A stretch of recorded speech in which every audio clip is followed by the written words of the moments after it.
বাংলাদেশ চীন সম্পর্ক এখন নতুন উচ্চতায়। তিস্তা ও মোংলা বন্দর নিয়ে বড় চুক্তি। এতক্ষণ দেখছিলাম শিরোনাম, এবার বিস্তারিত।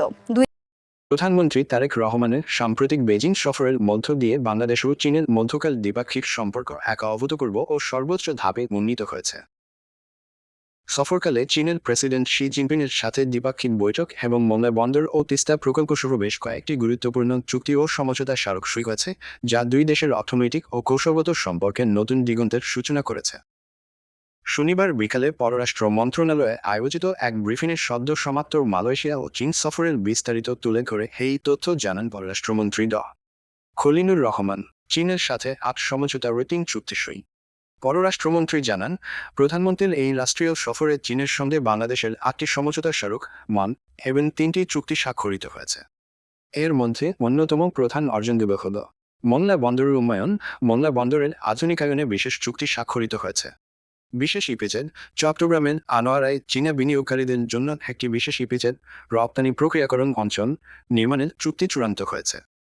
তিস্তা ক্রিকেটে বহুল আলোচিত তিস্তা মহাপরিকল্পনা বা তিস্তা প্রকল্পে চীনের সহযোগিতায় সম্ভাব্যতা যাচাইয়ের বিষয়ে দুই পক্ষই একমত পোষণ করেছে। কূটনৈতিক সম্পর্কের গভীরতা উল্লেখ করে খলিলুর রহমান বলেন, বৈঠকের সময় চীনের রাষ্ট্রপতি শি জিনপিং অন্য দেশের সরকার প্রধানকে বসিয়ে রেখে বাংলাদেশের প্রধানমন্ত্রী তারেক রহমানের সঙ্গে অত্যন্ত গুরুত্ব সহকারে দীর্ঘ আলাপ আলোচনা করেছেন, যা আমাদের জন্য অত্যন্ত মর্যাদাপূর্ণ। স্থায়ী বন্ধু হতে চাই চীন, ব্রিক্সের সমর্থনের আশ্বাস। ব্রিফিংয়ে উপস্থিত প্রধানমন্ত্রীর পররাষ্ট্র বিষয়ক উপদেষ্টা হুমায়ুন কবির জানান, চীনা প্রেসিডেন্ট শি জিনপিং দাতহীন কণ্ঠে বলেছেন, চীন বাংলাদেশের দীর্ঘমেয়াদী ও স্থায়ী উন্নয়ন সহযোগী বন্ধু হতে চায়। একই সঙ্গে আন্তর্জাতিক ব্রিক্স এবং সাংহাই সহযোগিতা সংস্থায় এসসি বাংলাদেশের নতুন সদস্যপদ প্রাপ্তির ক্ষেত্রে চীন পূর্ণ সমর্থন দেবে বলে আশ্বস্ত করেছে। রিজিওনাল করিডোর প্রস্তাব।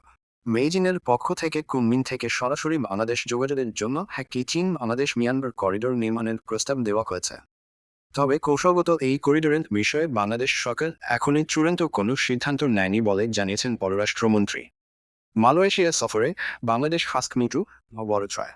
চীন সফরের আগে প্রধানমন্ত্রীর মালয়েশিয়ার সফরকেও অত্যন্ত সফল বলে উল্লেখ করেন খলিলুর রহমান।